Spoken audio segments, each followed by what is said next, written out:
सामान्यांच्या न्याय हक्कासाठी पाहत रहा फक्त दखनी स्वराज्य।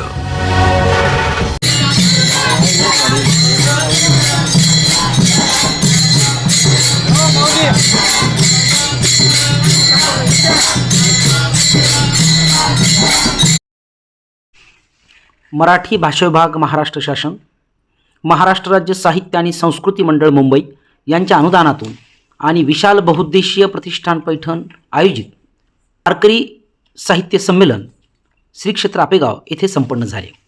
28 आणि 29 नोव्हेंबर रोजी संपन्न झालेल्या या वारकरी साहित्य संमेलनाचे संमेलनाध्यक्ष डॉक्टर सतीश बडवे हे होते। संमेलनाचे उद्घाटन महाराष्ट्र राज्य साहित्य आणि संस्कृती मंडळाचे अध्यक्ष डॉक्टर सदानंद मोरे सर यांनी केले। स्वागताध्यक्ष ज्ञानेश्वर महाराज कोल्हापूरकर हे होते। या संमेलनाचे संयोजन विशाल बहुउद्देशीय प्रतिष्ठान या संस्थेचे अध्यक्ष संतोष तांबे यांनी केले। जिल्हा परिषद छत्रपती संभाजीनगर माध्यमिक विभागाच्या शिक्षणाधिकारी श्रीमती अश्विनी लाटकर यांनी ग्रंथ प्रदर्शनाचे उद्घाटन केले, तर ग्रामीण कथाकार डॉक्टर भास्कर बडे यांच्या हस्ते ग्रंथ दिंडीचे उद्घाटन करण्यात आले होते। कार्यक्रमाला महाराष्ट्र राज्य साहित्य आणि संस्कृती मंडळाचे सदस्य जय भाटकर यांची विशेष उपस्थिती होती। पैठणचे आमदार आणि नाथ संस्थानाचे अध्यक्ष आमदार विलास भुमरे यांच्या अध्यक्षतेखाली उद्घाटन सोहळा संपन्न झाला। उद्घाटन सोहळ्यानंतर लगेचच परिसंवादाला सुरुवात करण्यात आली होती। प्राचीन व मध्ययुगीन साहित्यातील प्रतिष्ठान या विषयावरील परिसंवादाचे अध्यक्ष डॉक्टर राम रवणेकर अंबड हे होते। या परिसंवादामध्ये जयवंत पाटील पैठण, डॉक्टर हंसराज जाधव पैठण, डॉक्टर राधाकृष्ण अकोलकर कन्नड, प्राध्यापक मिलिंद काटे शेवगाव यांनी सहभाग नोंदवला होता। परिसंवादाचे सूत्रसंचालन उदय सुलाके यांनी केले, तर आभार सुनील चितळे यांनी मानले। दखनी स्वराज्य न्यूजसाठी महेंद्र नरके, पैठण।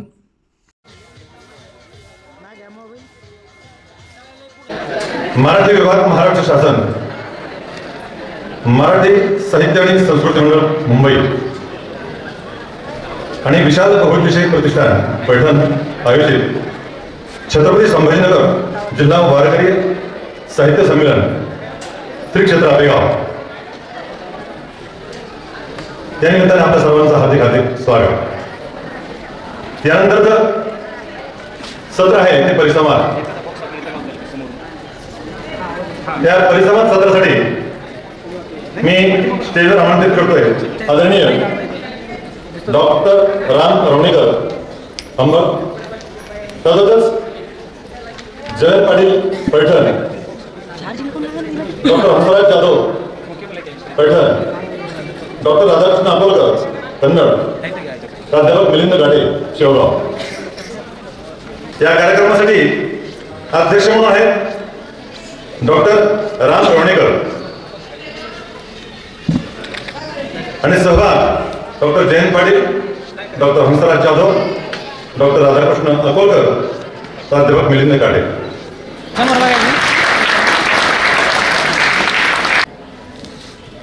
पैठणचं भूषण आदरणीय जयवंत पाटील साहेब यांचं स्वागत करतील संदीप तांबे।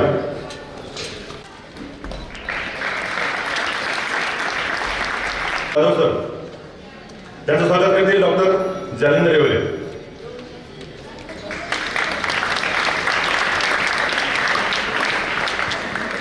प्रमुख अतिथी डॉक्टर राधाकृष्ण अकोलकर यांचं स्वागत पंढरम पातळ सर करतील।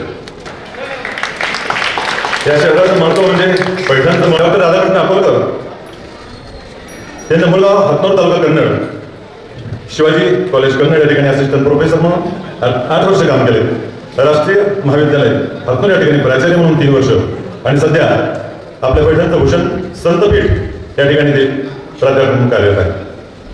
त्यांचं संशोधनाचं कार्य मध्ययुगीन संतांची आख्यान कविता, संत नामदेवाची आख्यान कविता, संत एकनाथांचे सामाजिक कार्य, 25 वर्षापासून 2500पेक्षा जास्त प्रवचन आणि व्याख्यान आणि 5000पेक्षा जास्त कीर्तनात त्यांनी सहभाग नोंदवलाय। सध्या प्रचंड गाजत असलेलं गजर कीर्तनाचा सोहळा आनंदाचा राज्य शासन, महाराष्ट्र राज्य साहित्य आणि सांस्कृतिक मंडळ यांच्या संयुक्त विद्यमाने छत्रपती संभाजीनगर जिल्हा वारकरी साहित्य संमेलन या ठिकाणी होत आहे। या संमेलनासाठी उद्घाटक म्हणून डॉक्टर सदानंदजी मोरे, अध्यक्ष संत एकनाथ महाराज संस्थानचे माननीय आमदार विलास बापू भुमरे, हरिभक्तीपरायण ज्ञानेश्वर दादा कोल्हापूरकर, त्याचप्रमाणे कार्यवाहक तथा अध्यक्ष प्राध्यापक संतोषजी तांबे सर, त्याचप्रमाणे आमचे गुरुवारी असणारे डॉक्टर सतीशजी वडवे सर हे संमेलनाध्यक्ष आहेत.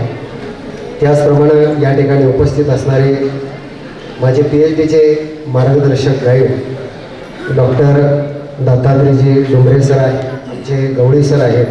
त्याचप्रमाणे ज्या सदरामध्ये प्राचीन व मध्ययुगीन साहित्यातील प्रतिष्ठान यामध्ये संत एकनाथांचं जे वाङ्मयीन कार्य आहे या संबंधाने मी काहीसा थोडासा प्रकाश टाकणार आहे, कारण विषय मोठा आहे, कमी वेळेमध्ये सांगायचा आहे.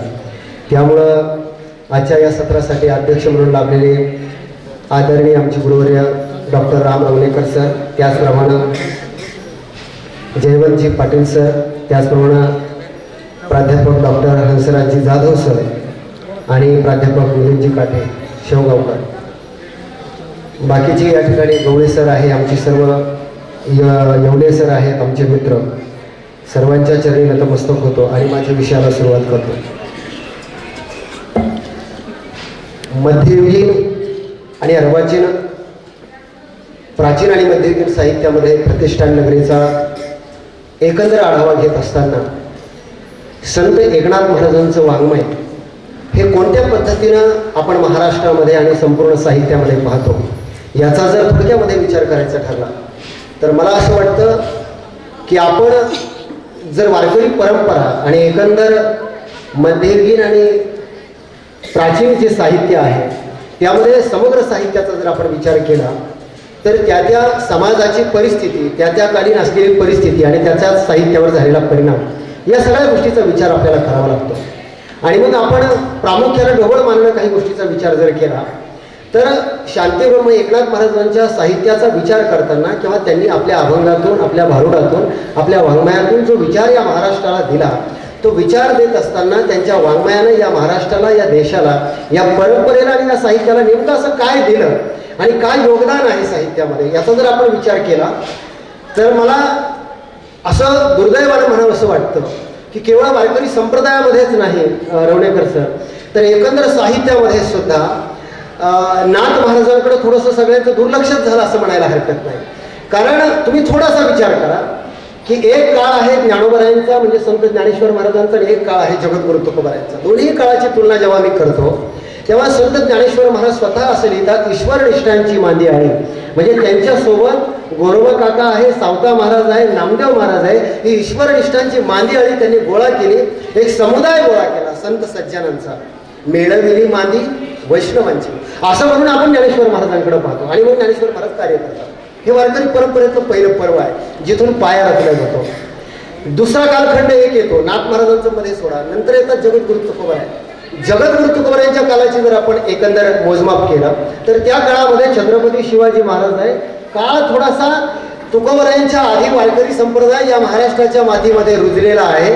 महाराष्ट्राच्या मातीमध्ये लोकांना ज्ञानोबराय माहिती आहे, नामदेव महाराज माहिती आहे, सावता महाराज माहिती आहे, गोरोबा काका माहिती आहे आणि त्या सगळ्या संतांच्या परंपरेमध्ये छत्रपती शिवाजी महाराजांना या महाराष्ट्रामध्ये काम करणं सोपं झालं आणि तुकोबारायांना सुद्धा काम करणं सोपं झालं. मी तर याही पुढे जाऊन म्हणतो की साहित्य निर्माण होण्याच्या आधी ते साहित्य निर्मितीचा अधिकार तुम्हाला आहे की नाही इथून पुढे प्रश्नचिन्ह निर्माण होत होता असा तो काळ होता. कारण ज्या काळामध्ये आमच्या डॉक्टर बाबासाहेब आंबेडकर असतील की सावित्रीबाई फुले असतील यांना स्त्रियांना शिक्षण द्या किंवा आम्हाला शिक्षणाचा अधिकार द्या म्हणून संघर्ष करावा लागला. मला वाटतं त्याच काळामध्ये आमची जनाबाई असं लिहिते, लिहिणे वाचणे शिकले बाई मी सद्गुरू रायापासून. हे नामदेव महाराजांनी स्वतःच्या घरामध्ये दासी म्हणून असणाऱ्या जनाबाईला शिकवते.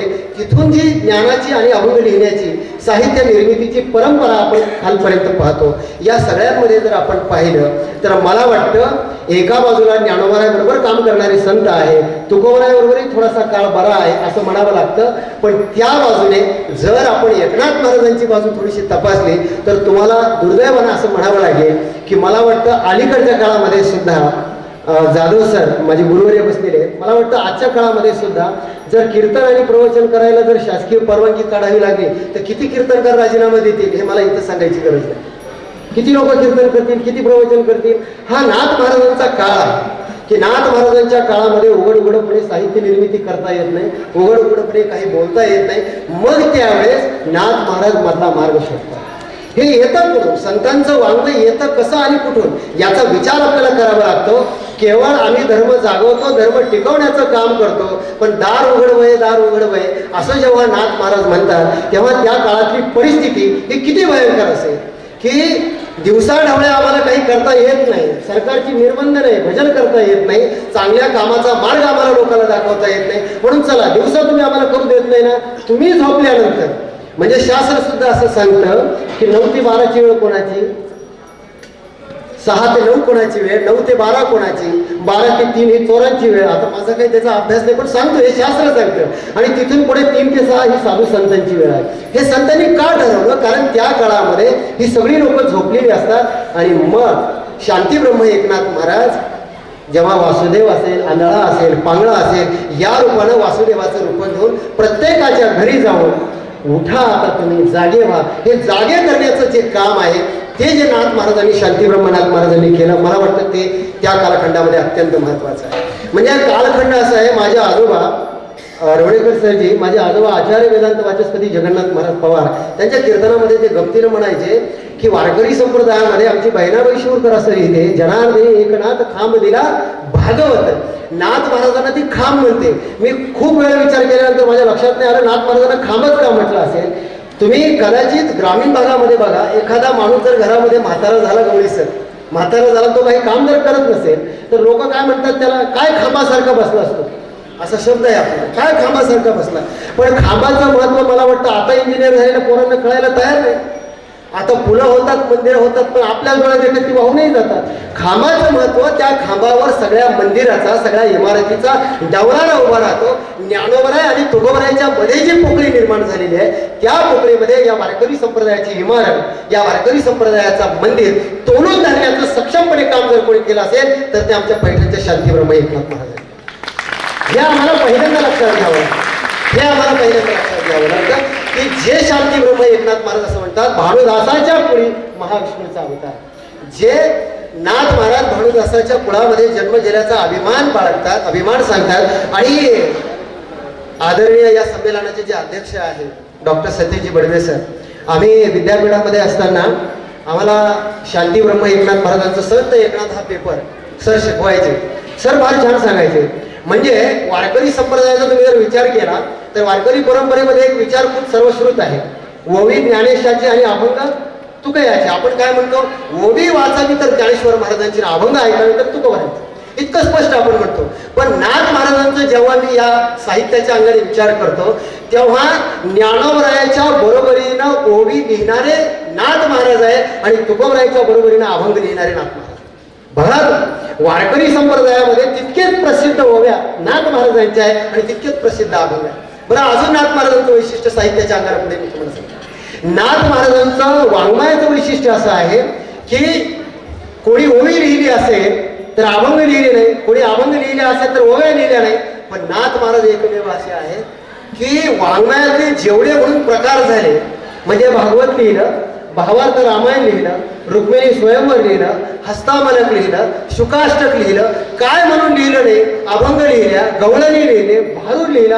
आणि एवढं सगळं करून मला वाटतं भागलं नाही. म्हणून सर्वसामान्य माणसाला परमार्थ कळावा त्या काळामध्ये लोक रंजनाकडे कदाचित फार भरत होती, तमाशासारखे प्रकार असतील त्याकडे लोक जात होती. आणि हे नाथ महाराजांनी जेव्हा पाहिलं तेव्हा नाथ महाराजांच्या लक्षात आलं की जर आपल्याला हा समाज कीर्तनाकडे, प्रवचनाकडे आणि अध्यात्माकडे जर वळवायचं असेल तर यांच्या लोकव्यवहारामध्ये आणि लोकभाषेमध्ये आपल्याला तत्वज्ञान दिलं पाहिजे.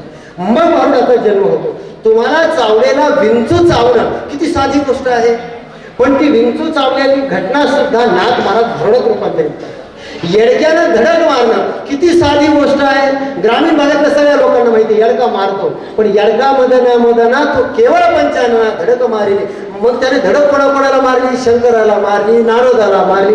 म्हणजे हा विकार इतका भयंकर आहे की चांगल्याला याने नागवलं. पण नाथ महाराज ही अवघडातली अवघड गोष्ट तुम्हाला सोपी करू शकते. मला दाबला नको बाई, कोणतीही बाई, मी गमतीने म्हणत असतो, कोणतीही बाई लग्न झाल्यानंतर म्हणते की मी आहे म्हणून टिकले, नाही तर दुसरी टिकली नसते, असं म्हणून सगळ्यांचे संसार चालू आहे. पण हा व्यवहारातला तुमचा आमचा अनुभव आहे. पण नाथ महाराज म्हणतात मला दादला नको असं म्हणणाऱ्या बाया जेव्हा नाथ महाराजांनी पाहिल्या तेव्हा नाथ महाराज लिहून काढलं, मला दादला नको गो बाई, मला नवरा नको. पण हे सांगत असताना सुद्धा सगुण आणि निर्गुणाची भक्ती. रुक्मिणी स्वयंवर काय आहे नाथ महाराजांचं रुक्मिणी स्वयंवर? रुक्मिणी स्वयंवर बरोबर जर वाचलं तर लवकर लक्षात येत नाही. पण एक सांगू तुम्हाला, रुक्मिणी स्वयंवराचं एकाच वाक्यामध्ये जर सांगायचं म्हटलं तर अलीकडच्या काळामध्ये त्याला प्रेमपत्र म्हटलं तरीच आहे. प्रेमपत्र आहे ते, रुक्मिणी मातेने कृष्णाला लिहिलेलं प्रेमपत्र आहे. पण त्या प्रेमपत्रामध्ये सुद्धा, प्रेम प्रकरणामध्ये सुद्धा जीवशिवा होत असे लग्न, हे सुद्धा अद्वैत तत्वज्ञान मांडण्याची भूमिका शांतीब्रह्म एकनाथ महाराजांनी घेतलेली.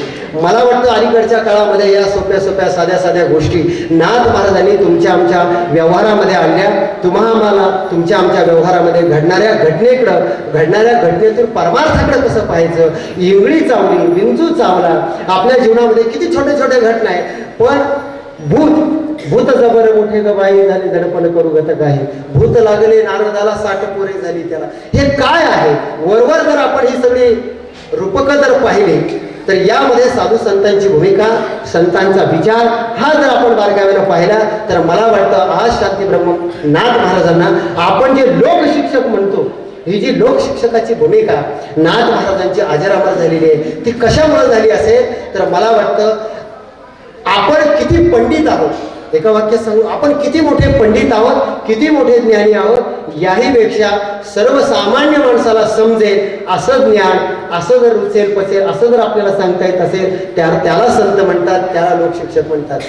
खान सर नावाचा एक प्रसिद्ध शिक्षक या देशामध्ये आहे, तुम्ही कदाचित ऐकलं असेल. पण त्या शिक्षकाचं मला एक वाक्य फार आवडतं, लोकशिक्षकाच्या भूमिकेतून सांगते.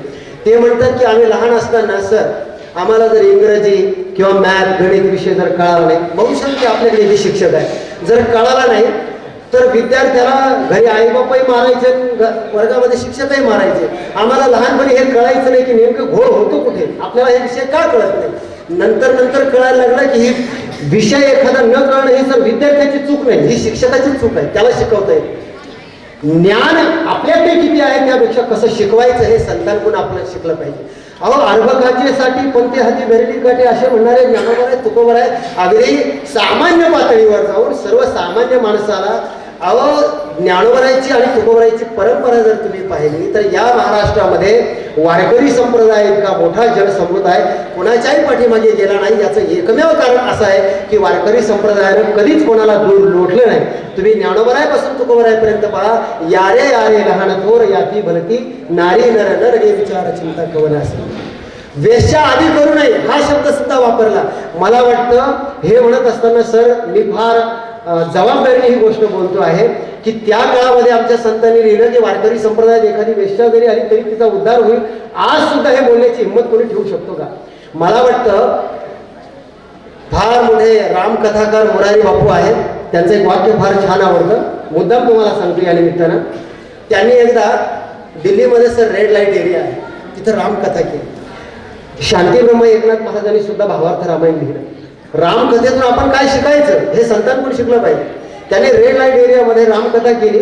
त्यांना एका जणाने प्रश्न विचारला पत्रकाराने, बघा प्रश्न साधा आहे, विचारला. म्हटले बापूजी तुम्ही अशा लोकांबरोबर कथा करताय की जे रोज विकारामध्ये बुडलेले आहेत, रोज विकारामध्ये जीवन जगतात, अशा लोकांना तुम्ही राम सांगणार आहात. संत साहित्याकडे कसं पाहिलं पाहिजे हे सुद्धा बघा बरं का, हे आपल्या संतांनी शिकवलं. असं विचारल्यानंतर मोरारी बापूने दिलेलं उत्तर फार छान आहे तुमच्या आमच्या सगळ्याकरता.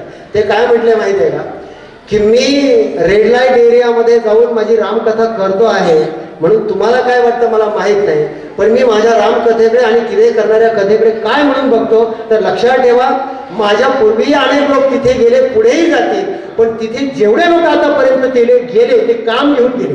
ऐका, तिथं आतापर्यंत जेवढे लोक गेले ते काम घेऊन गेले, मी मात्र माझा राम घेऊन त्यांच्याकडे जातोय म्हणून मला भीती असण्याचं कारण आहे.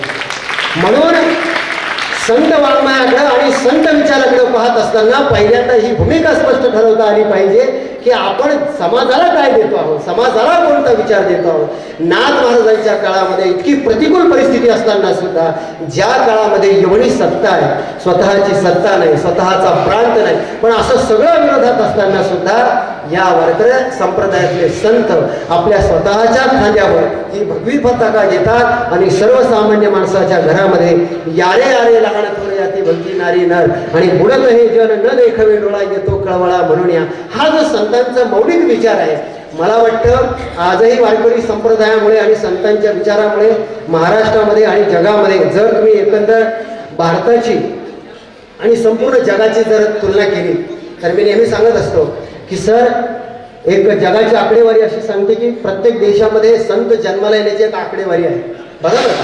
त्यातले त्यात सगळ्यात लवकरात लवकर भारतामध्ये, महाराष्ट्रात चांगली आकडेवारी आहे लवकरात लवकर जन्माला येण्याची. मग बाकी राज्यात थोडी कमी आहे. त्याचा परिणाम तुम्ही बघू शकता की बाकी राज्यातले लोक पोट भरायला इथे येतात. का येतात? याचं मुख्य बारीक कारण सूक्ष्म असं आहे की त्या लोकांना माहिती आहे की महाराष्ट्रातला माणूस संतांचा विचार जगतो, मानवतेचा विचार जगतो. आणि याच्याही पुढे तुम्ही जर जगभर जर विचार केला तर जगामध्ये अशी आकडेवारी सांगते की सगळ्यात कमी दर म्हणजे दारिद्र्य रेषेच्याही खाली म्हटलं तरी चालेल, ऑस्ट्रेलियामध्ये सगळ्यात उशिरानं संत जन्माला येतात. आणि मला वाटतं म्हणून ऑस्ट्रेलियातले लोक किती संस्कारक्षम आहेत हे जर तुम्हाला तपासायचं असेल तर तुम्ही कधीतरी सचिन तेंडुलकरचा इंटरव्ह्यू पहा. मी संत साहित्य सांगते तुम्हाला. त्याला विचारलं, तू सगळ्या देशांबरोबर खेळायस, तुला कोणत्या देशातले खेळाडू अति उद्धट वाटले? तर तो ऑस्ट्रेलियातले खेळाडू उद्धट कुठलेच नाही. का? याचं कारण ज्या देशात महापुरुष संत महात्मे उशिराना जन्माला येतात, जिथं कमी असतात, तिथल्या माणसावर संस्कार आणि त्याचा अभाव आपल्याला दिसतो. म्हणून तुम्ही आम्ही भाग्यवान आहोत की आपण महाराष्ट्रात जन्माला आलो की जो साधू संतांचा देश म्हणून ओळखला जातो. आणि सर, महाराष्ट्र हा संतांचा आणि वीरांचा प्रदेश आहे. इथली मराठीची साहित्यगंगा प्रवृत्ती आणि निवृत्तीच्या काठाकाठानं वाहिली. कर्मकांडाविरुद्ध बंड, जनसामान्याविषयी कळवळा, भाषेचा ज्वलंत अभिमान आणि गुरितांचं तिमिर नष्ट करण्याचं काम या महाराष्ट्रातील संतांनी केलं. आणि मला वाटतं शांतीब्रह्म एकनाथ महाराजांनी जो विचार त्यांच्या साहित्यातून आपल्याला दिला, फार बोलण्यासारखा आहे, पण दिलेल्या वेळेमध्ये संपवणं हे सगळ्यात महत्त्वाचं आहे. त्यामुळं जास्त न बोलता या ठिकाणी थांबतो. प्रतिष्ठान या बृहत ग्रंथाचे लेखक जयंत पाटील यांचा जन्म पैठण. सन्माननीय व्यासपीठ, आज खरं तर माऊलींच्या सान्निध्यात, त्यांच्या प्रांगणात वारकरी साहित्य संमेलनाचा हा जो जागर चालू आहे, त्यामध्ये आपण सर्वजण या ठिकाणी उपस्थित झालात आणि मलाही या ठिकाणी बोलण्याची संधी दिली, त्याबद्दल मी सर्वप्रथम आपल्या सगळ्यांचे आभार मानतो. आणि प्रतिष्ठानचंच उपनगर असलेल्या या माऊलींच्या जन्मभूमी असलेल्या आपेगावमध्ये आपलंही सहर्ष स्वागत करतो. आजच्या या परिसंवादाचा जो विषय आहे, प्राचीन व मध्ययुगीन साहित्यातील प्रतिष्ठान. खरं तर प्रतिष्ठानचं महात्म्य हे एका आणि दोन काळामध्ये बांधण्यासारखं नाहीच आहे. सातवाहनांचं 2000 वर्षापूर्वीचं राज्य, जी सम्राट पदाला महाराष्ट्रातली पहिली पोहोचलेली राज्यसत्ता आहे, आणि या 2000 वर्षापूर्वीच्या एका बलाढ्य राज्य सत्तेचं राजधानीचं शहर असणारं प्रतिष्ठान. आणि ह्या प्रतिष्ठानासाठी सातवाहन गर्वाने गोदावरी नदीला, जी आपल्या मागे खळखळ वाहत जाते, या गोदावरीला विचारतो की सच्चम भड गोदावरी होस मुद्देन साही आसंती साला हण कुलसरीस जाईते कुले कुल अथी. हे गोदाबाई, तू उगमापासून तर सागरापर्यंत खळाळत वाहत जाती. या खळाळत वाहत जाण्याच्या प्रवासामध्ये सातवाहनांसारखं कुल आणि प्रतिष्ठानसारखी नगरी कुठे बघितली आहे का? नगरी असलेल्या प्रतिष्ठानचा उल्लेख तुम्हाला आढळतो. किंवा अगदी चक्रधर स्वामींच्या एका भेटीप्रसंगी भोगनारायण मंदिराच्या ठिकाणी त्यांचा मुक्काम असताना त्या मंदिराच्या एका खांबावर लिहिलेलं आहे, हे मुनिबा, हे प्रतिष्ठान नगर वाराणसीपेक्षा 80 पैस मोठे आहे, इथे सांभाळून चाला. हा उल्लेख आजही मानव साहित्यात आहे. मग जेव्हा या प्रतिष्ठान नेमकं साहित्यामध्ये कुठे आहे, प्रतिष्ठान म्हणजेच आजचं पैठण महाराष्ट्राच्या मराठीच्या सारस्वतामध्ये नेमकं कुठे आहे, ह्याचा जर उहापोह करायचा असेल तर तुम्हाला अनेक वर्ष मागे जावं लागेल, अनेक सहस्त्र मागे जावं लागेल. रामायणामध्ये उल्लेख आहे, त्रिपिटकात उल्लेख आहे, सुत्तनिपात मध्ये उल्लेख आहे, महाभारतात उल्लेख आहे.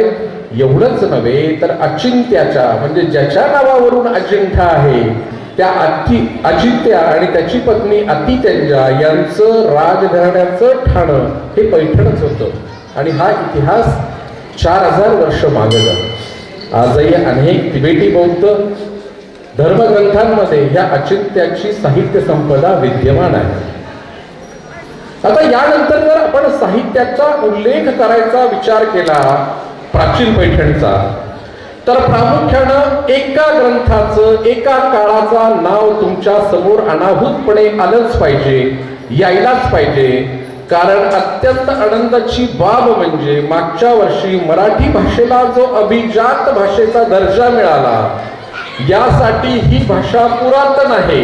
ही भाषा देताना अभिजात भाषेचा दर्जा जाहीर करताना काही निकष लावले जातात, काही पुरावे द्यावे लागतात. तर या पुराव्यामध्ये एक पुरावा जो दिलेला होता, नीट ऐका, मराठी भाषेला अभिजात भाषेचा दर्जा देण्यासाठी जे पुरावे दिले गेले त्यातला सगळ्यात महत्वाचा पुरावा हा पैठणचा आहे, प्रतिष्ठानचा आहे. आणि तो आहे गाहा सप्तसई म्हणजेच गाथाकोश म्हणजेच गाथा सप्तशती.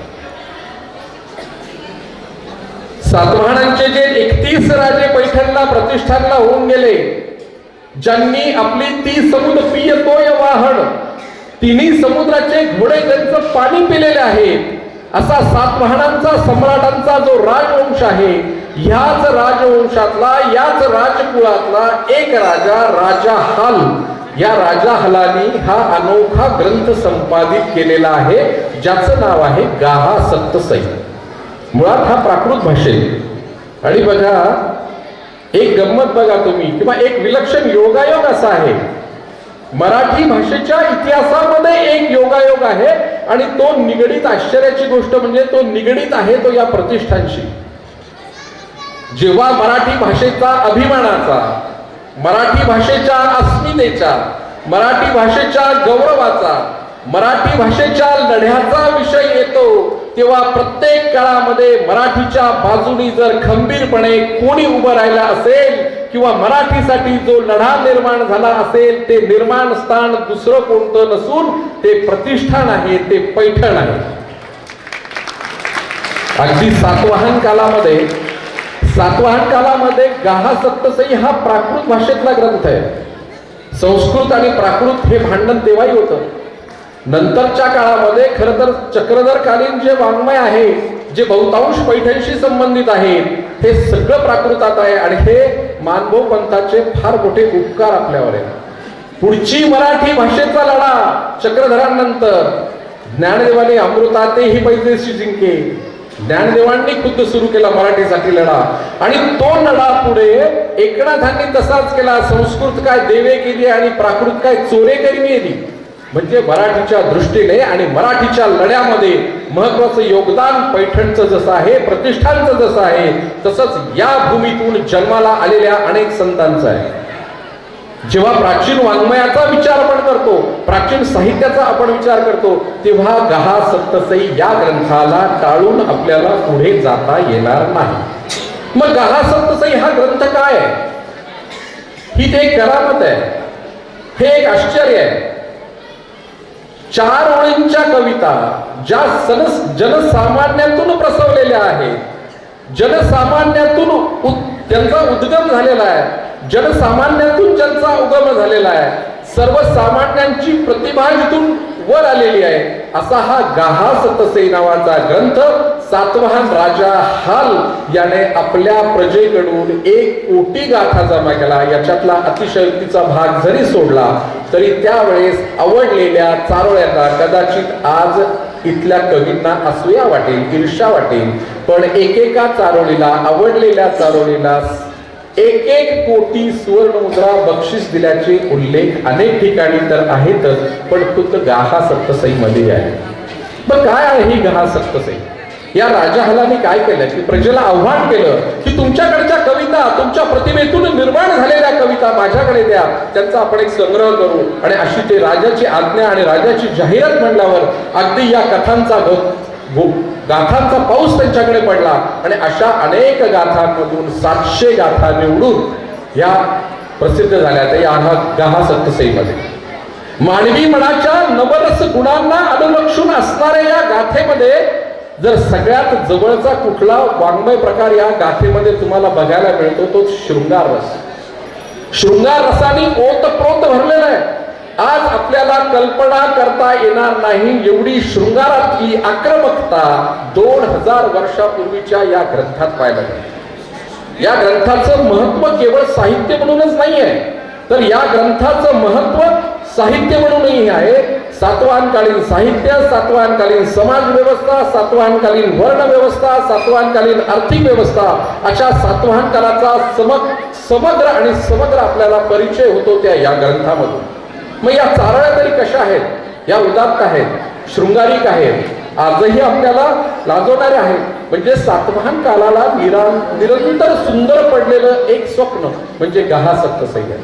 या गाहा सप्तसई मधली एक चारोळी अनुभवणं म्हणजे अगदी पहाटेच्या आरसपाणी मधुरेचा तो अनुभव आहे.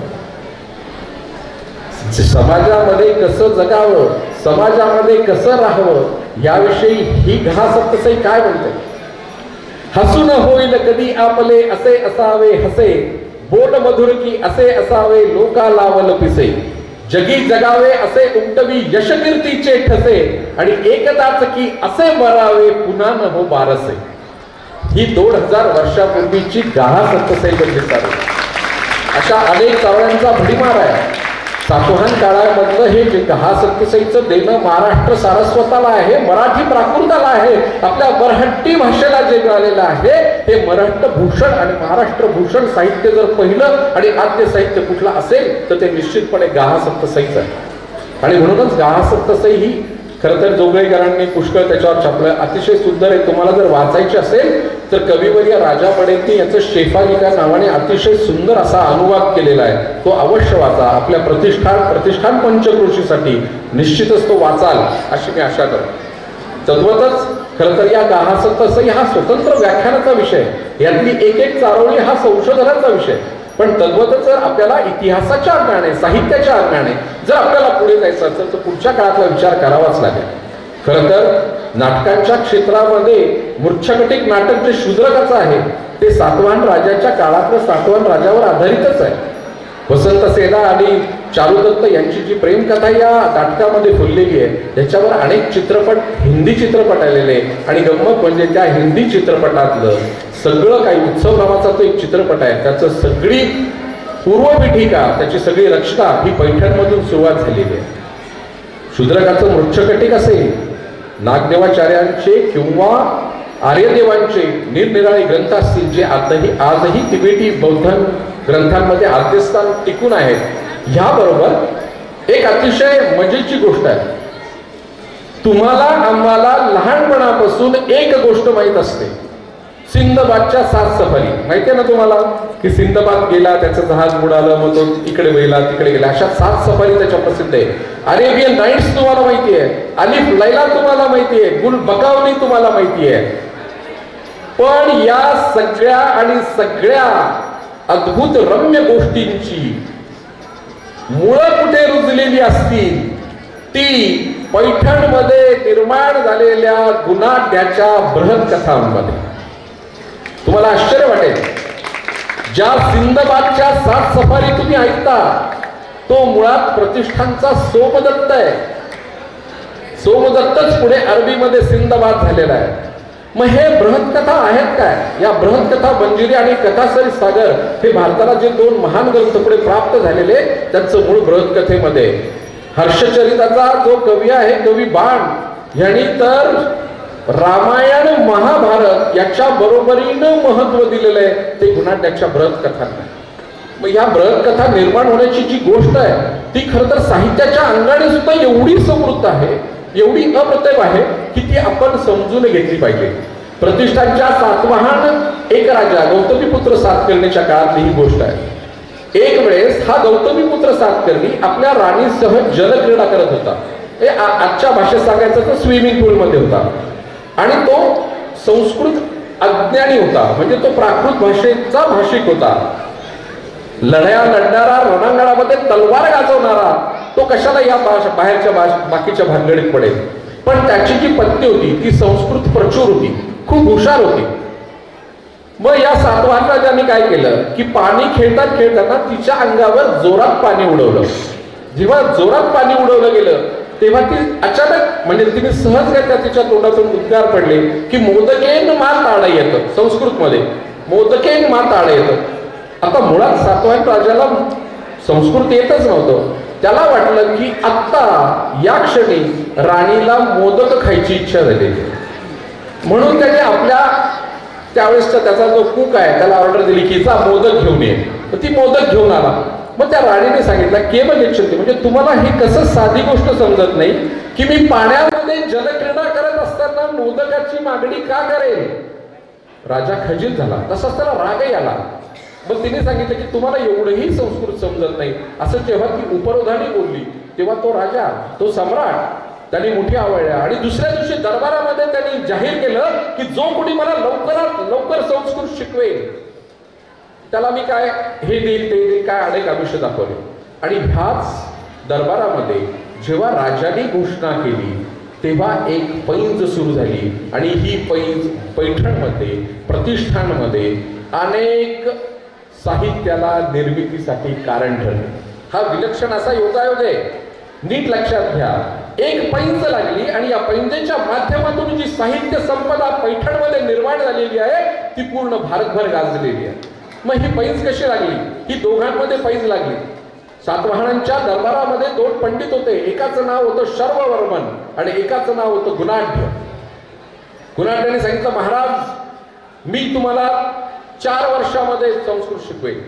शर्ववर्मन म्हणला महाराज मी तुम्हाला 2 वर्षात संस्कृत शिकवेन. या दोघांच्या चढाओढीमध्ये शेवटी संस्कृत शिकवण्याची जी वेळ होती ती 6 महिन्यापर्यंत आली. आणि शर्ववर्मनाने सांगितलं की मी महाराज मी तुम्हाला 6 महिन्यात संस्कृत शिकवेन. गुणाढ्य म्हणला अशक्य.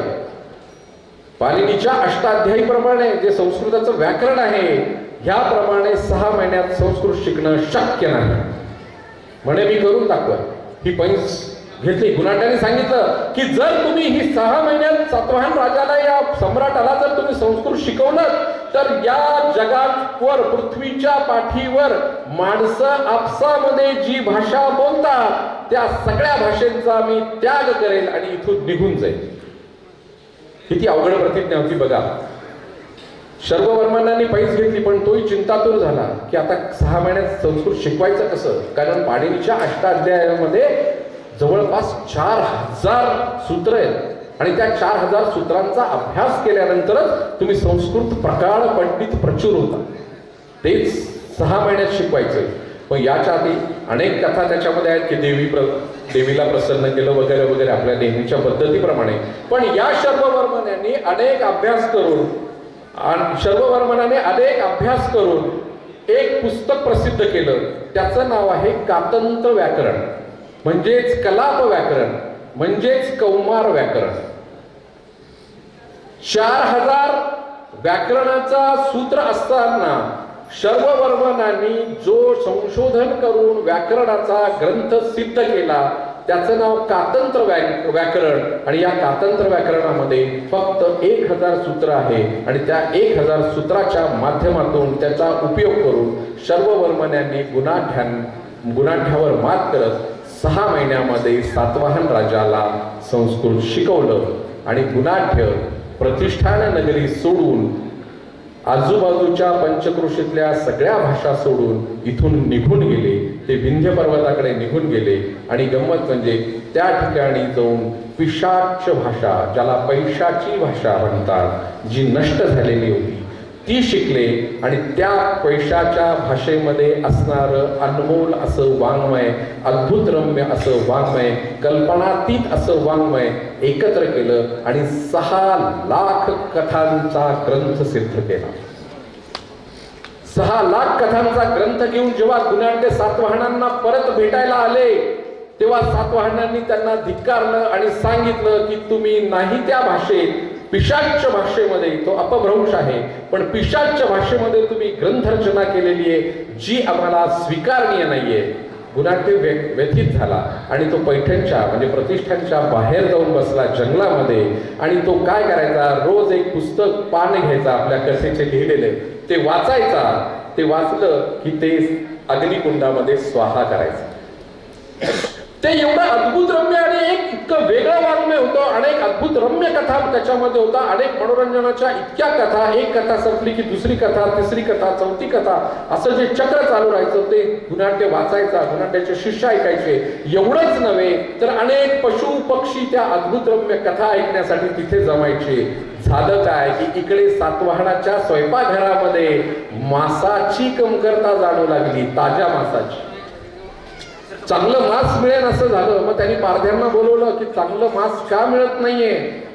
तर चांगलं मांस न मिळण्याचं कारण सांगितलंय की सगळे पशु पक्षी आपली तहान भूक हरून, तहान भूक सोडून या गुणाढ्याच्या कथा ऐकतायत. सातवाहन राजाला मोठं हे वाटलं की अरे हा कोण आहे, हा असा माणूस की जो ज्याचं पशुपक्षी ऐकायला येत आहे. आणि मग हे सगळं करताना तो स्वतः गेला, त्याने पाहिलं ते सगळं आणि मग सगळं बघून जेव्हा तो आला त्याने सगळ्या त्या कथांना परत वाजत गाजत आणलं. 6 लाखापैकी 5 लाख कथा बाकी होत्या, त्याच्यापैकी 1 लाख कथा ज्या तुमच्या आमच्या समोर आल्या त्या गुणाढ्याच्या बृहत कथा. त्याच पुढे अरेबियन नाईट्स झाल्या, त्याच पुढे सिंदबादच्या सफारी झाल्या, त्याच पुढे गलिवर्स ट्रॅव्हल्स झालं, त्यापुढे अशा अशा करत करत त्या गेल्या. पण याच्या मागचं मूळ कारण हे प्रतिष्ठानचं आहे, पैठणचं आहे आणि ते तुमच्या दृष्टीने अतिशय महत्वाचं आहे. याही पुढे जाऊन माननीय आमदार साहेबांचं आगमन झालेलं आहे, एकदा जोरदार टाळ्या त्यांच्यासाठी उद्या. हा काळ प्राचीन आहे. या ठिकाणी सांगायचं सर म्हणजे आपण 2000 वर्षापूर्वीच्या काळामध्ये वावरून आलेलो आहोत. 2000 वर्षापूर्वीच्या काळानंतर 2000 वर्षानंतर यादव काळापर्यंत अनेक साहित्य निर्मिती झालेली आहे. म्हणजे पद्ममातृका असेल किंवा इतर कितीतरी साहित्याची निर्मिती या काळानंतर झालेली आहे. पण जेव्हा प्रामुख्याने परत प्रतिष्ठानच्या साहित्यामधल्या योगदानाचा विचार करायचा तर आपल्याला निश्चितपणे मानवो पंथाचा विचार करावा लागेल. आणि मानवो पंथाचा विचार करताना अगदी तुम्हाला सांगायचं म्हणजे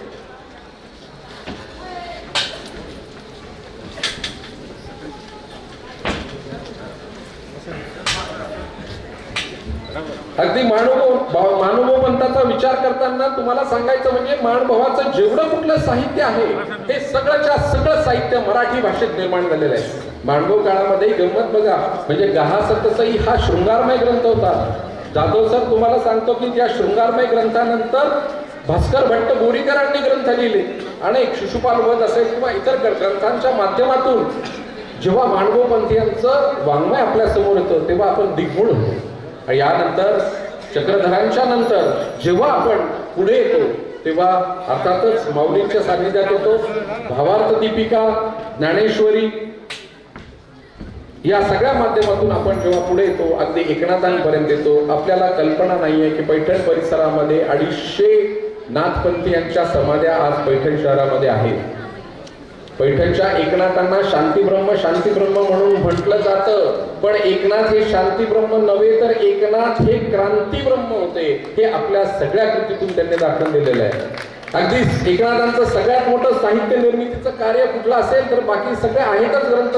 हस्तमलक आहे, आनंदलहरी आहे, भावार्थ रामायण आहे. एकदा जर भावार्थ रामायणामधली एक ओवी या ठिकाणी असलेल्या माझ्या विद्यार्थी भगिनींनी जर वाचली तर त्यांच्यामध्ये द्वेष मिळेल. जेव्हा रावण रामावर हल्ला करायला तयार झाला तेव्हा रावणाने केलेलं वर्णन आणि त्यावेळेसच्या तत्कालीन राजवटीचं वर्णन हे एकत्र आलेलं आहे आणि ते साम्य त्याच्यामध्ये आहे. ये रे रावण करू दशानन संहार हे जेव्हा नाथाने चिडून सांगितलेले तेव्हा ह्या सगळ्या गोष्टी अभ्यासण्याच्या मार्गावर जातो आपण. साहित्याच्या अंगाने मारा प्रतिष्ठानचा पैठणचा जो इतिहास साहित्याच्या प्राचीनतेच्या आणि मध्ययुगीनच्या आत्तापर्यंतच्या इतिहासामध्ये अनेक याच्यामध्ये स्थित्यांतरे झालेली आहे. अनेक पिढ्यांना मार्ग दाखवणारं साहित्य या प्रतिष्ठानमध्ये निर्माण झालेलं आहे. म्हणजे ज्ञानेश्वरांची भावार्थ दीपिका म्हणजे ज्ञानेश्वरी असो, एकनाथांचं भावार्थ रामायण असो, भारूड असो, बये दारुगड बाय दारुगड सगळेच उदो उदो करतात. पण याच्या पुढची ओळ ही कुणाला माहिती नसती.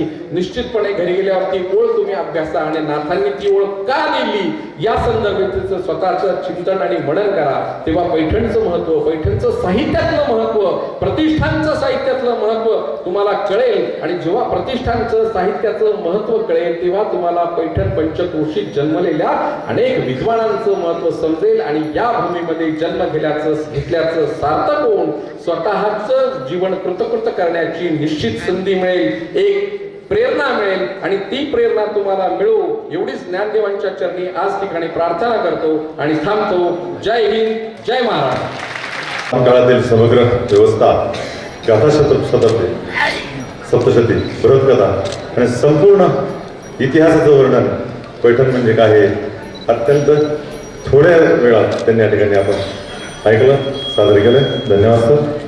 त्यानंतर पैठण तालुक्याचे लाडके आमदार आदरणीय विलासबाबू भोंगरे साहेब त्यांच्या वारकरी साहित्य संमेलनामध्ये हार्दिक स्वागत. मी आदरणीय कार्यवाह संतोषजी तांबे सर यांना विनंती करतो की त्यांनी त्यांचं स्वागत करावं. खूप खूप धन्यवाद बाबू. त्यानंतर अशोक नानावटे आमचे मार्गदर्शक आदरणीय चंद्रकांत भरड सर यांचे या ठिकाणी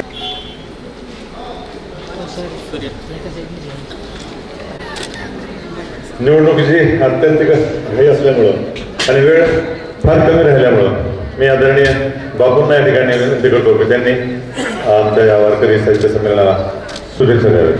आदरणीय विलासबाबू भोंगरे बापू. संतश्रेष्ठ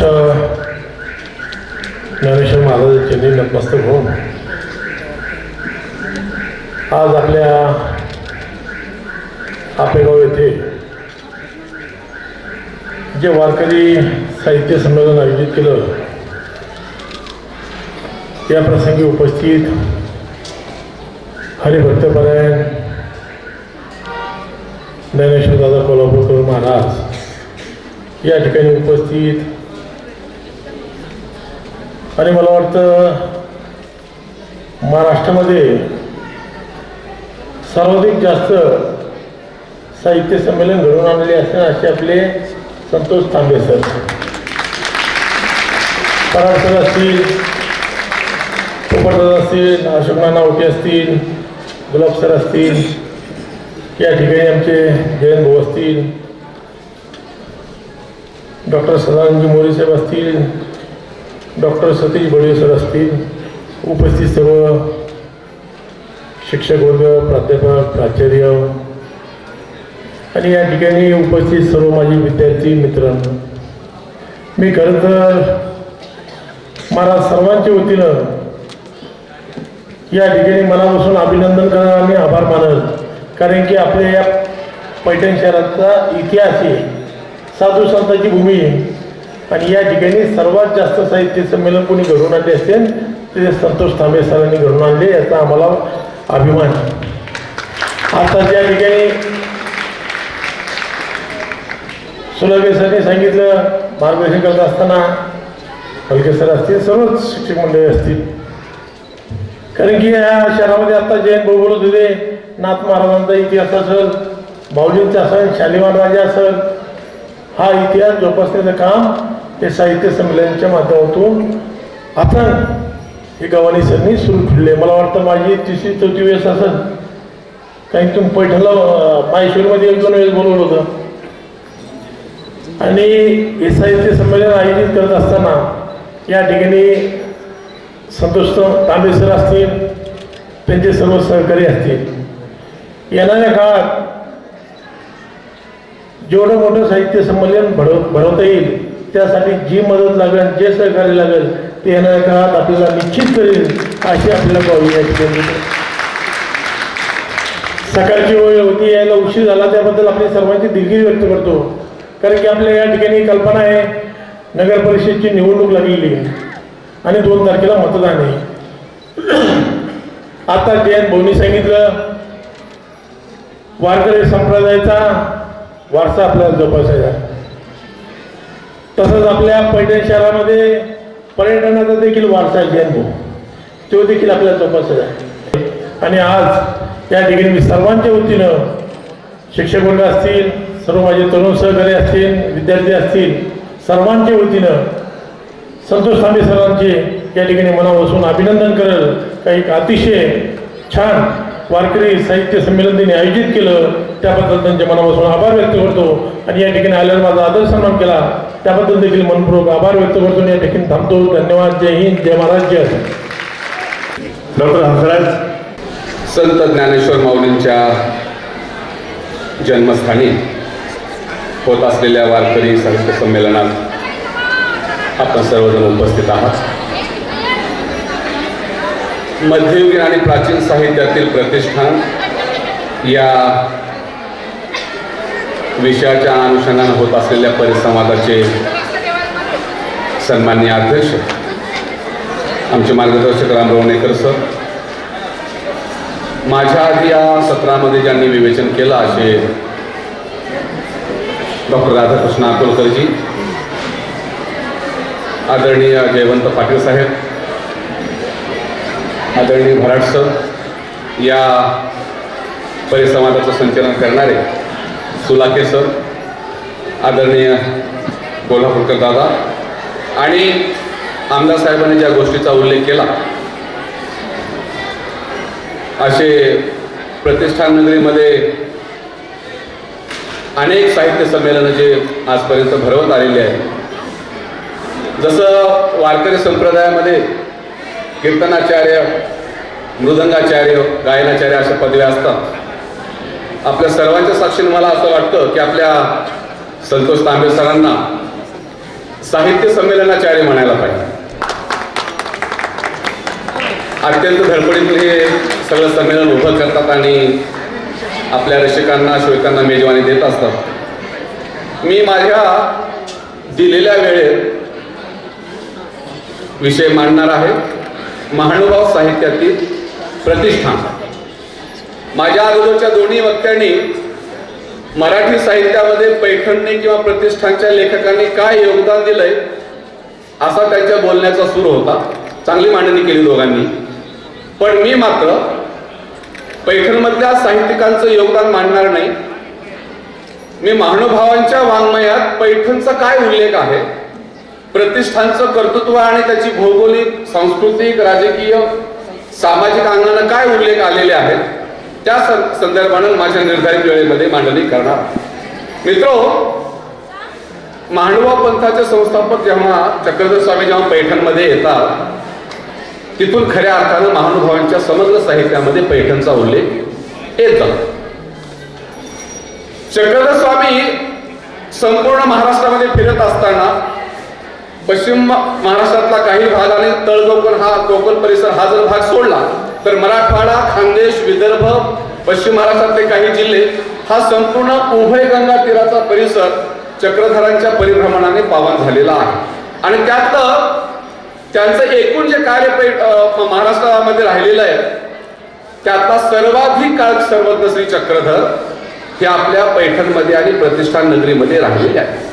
किती काळ होता पैठणमध्ये राहण्याचा त्यांचा? साधारणपणे 27 महिने म्हणजे 2.25 वर्ष सर्वज्ञ श्री चक्रधर पैठण आणि पैठण परिसरामध्ये राहिले. ते किती वेळा पैठणला आले? 4 वेळा पैठणला आल्याचा उल्लेख सगळ्या ग्रंथांमधून महानुभावांच्या आलेला. एकूण 8 दिवाळ्या चक्रधराने महाराष्ट्रामध्ये साजऱ्या केल्या, त्यापैकी 2 दिवाळ्या ह्या पैठणला केलेल्या आहेत. लक्षात आलं? आणि चक्रधर जेव्हा पैठणला येतात तर ते पैठणचे होऊन जातात. सर्वज्ञ श्री चक्रधर रुद्रपूरला गेले, सालबर्णीत 12 वर्षे राहिले, विदर्भात मौन धारण करून पुढे नाशिक त्र्यंबकेश्वरला गेले, खानदेशात गेलेले आहेत. परंतु आपली ओळख सांगताना सर्वज्ञ श्री चक्रधर मी पैठणचा रहिवासी असल्याची ओळख सांगतात. हेच महानुभावाच्या साहित्यातलं पैठणचं योगदान. काय म्हणतात ते? महानुभाव अन्वयी आजही ज्यांना भवाळ असं आपण म्हणतो, उपदेशी म्हणतो, ते नामस्मरण करत असताना चक्रधरांचं नाम घेत असताना प्रतिष्ठानी श्री चांगदेव राऊळ चरणी शरण असं म्हणतात. आता चक्रधरांच्या अगोदर प्रतिष्ठान हा शब्द लागलेला आहे. गोविंद प्रभूंची ओळख रिद्धपुरी असं म्हणतायत, दत्तात्रेयांची ओळख सह्याद्रीगिरी असं म्हणतायत. पण चक्रधर मी महाराष्ट्रातला कुठला इतर ठिकाणचा नाहीये, मी प्रतिष्ठानचा आहे, मी प्रतिष्ठानचा नागरिक आहे. चक्रधरांनी मी प्रतिष्ठानचा आहे असं सांगणं हीच आपल्या प्रतिष्ठानवासियांसाठी अभिमानाची आणि आनंदाची गोष्ट. जेव्हा चक्रधर पैठणला येतात, मी सांगितलं तुम्हाला 4 वेळेला आले. सुरुवातीला ते पहिल्यांदा मेहकर आणि लोणारवरून येतात. बोनेबाईसा नावाची त्यांची भक्त आहे, बोनेबाई सोबत येतात.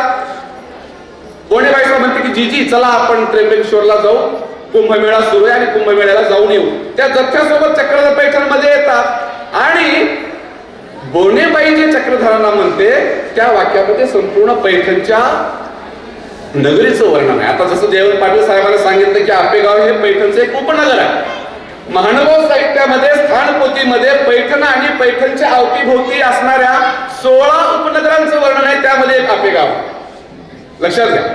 आणि जेव्हा पैठणला चक्रधर स्वामी बोनेबाई सोबत येतात आणि बोनेबाई म्हणते जीजी चला लवकर आपण तिथे थांबू नये, आपण याला जाऊया कुंभमेळ्याला, तेव्हा स्वामी तिला म्हणतात की बाई इतुका त्र्यंबकू इथेची घेऊन या.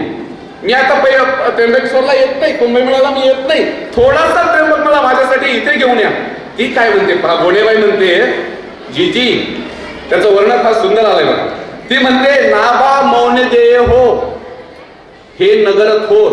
हे म्हणजे कोणतं? प्रतिष्ठान. आणि चक्रधरांती मौन देवा यासाठी म्हणते की सुरुवातीचा काळ पैठणला येण्याच्या अगोदर हा स्वामींचा एकांत आहे, एकांतवासाचा आहे. ते एकटे होते, मौन अवस्थेमध्ये होते. आणि पैठणला जेव्हा बाईसा नावाच्या भक्त शिष्याची भेट झाली तेव्हापासून चक्रधरांचा काळ हा लोकांत सुरू होतो, एकाक संपून. आणि ते मौन अवस्थेत असल्यामुळं बोनेबाई त्यांना म्हणते की हे मौन देवा हे नगर थोर येथे हाते हातू न पविजे तुम्ही चुकाल. माझा हात जर सोडून तुम्ही गेले आणि माझी साथ सोडून तुम्ही पैठणमध्ये भटकत राहिला तरी तुम्ही चुकाल बरं का. म्हणजे पैठणचं किंवा प्रतिष्ठान नगरी किती विस्तृत आणि किती मोठी असेल याची कल्पना आपल्याला येते. पण सर्वजण तिला म्हणतात बाई तुम्ही माझी काळजी करू नका, हे येईल ऐसे चोजवीत चोजवीत. मी विचारित तिथे येईल. कुठं होता मुक्काम? पैठणला. चक्रधरांच्या लीळांचं चरित्र करत असताना त्याने स्थानपोथी ग्रंथ लिहिला. ती स्थानपोथी म्हणजे चक्रधर पैठणच्या परिसरातच नव्हे तर संपूर्ण महाराष्ट्रामध्ये कुठे कुठे फिरले, कुठे कुठे राहिले त्या ठिकाणांची नोंद केलेली आहे. म्हणून तुम्ही चक्रधरांच्या मंदिरामध्ये जेव्हा जाता तिथे ओटा दिसतो चक्रधरांच्या पदस्पर्शाने पावन झालेला, आणि त्या ओट्याला मांडवापंथी लोक नमस्कार करतात, दंडवत घालतात. त्या ज्या ओठ्यांची माहिती आहे, ते ओटे कोणी निर्माण केले? त्याला पैठणचा संदर्भ.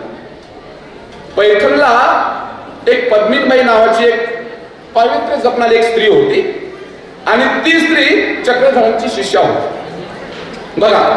आणि ज्या स्थानपोथी निर्माण ज्यांनी केली त्या मुनिवासाची ती शिष्या होती. आणि मुनिवासाने काय केलं की चक्रधरांचे हे ठिकाण आपण जतन केले पाहिजे, त्यांचे ओटे गोटे जतन केले पाहिजेत, नमस्कार केला पाहिजे. आणि म्हणून जो बिदरचा बादशाह होता त्या बादशहाकडे विनंती केली मुनिव्यासानी की आम्हाला हे गोटे गोटे बांधायचे, मंदिरं बांधायचे, त्याला तुम्ही मदत करा.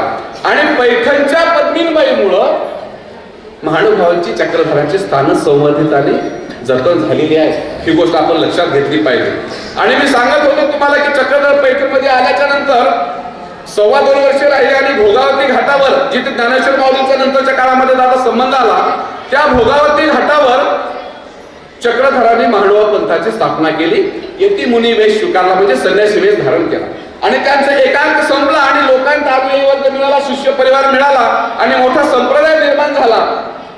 चक्रधरांनी केलेल्या त्या कामाच्या जागेत पुढच्या काळामध्ये 50 वर्षानंतर जेव्हा संत ज्ञानेश्वर माऊली आपेगावरून जेव्हा पैठणला जातात तेव्हा भोगावती घाटावर भगवद्गीतेवर 2 प्रवचने ज्ञानेश्वरांनी दिल्याची नोंद महानुभाव साहित्यामध्ये.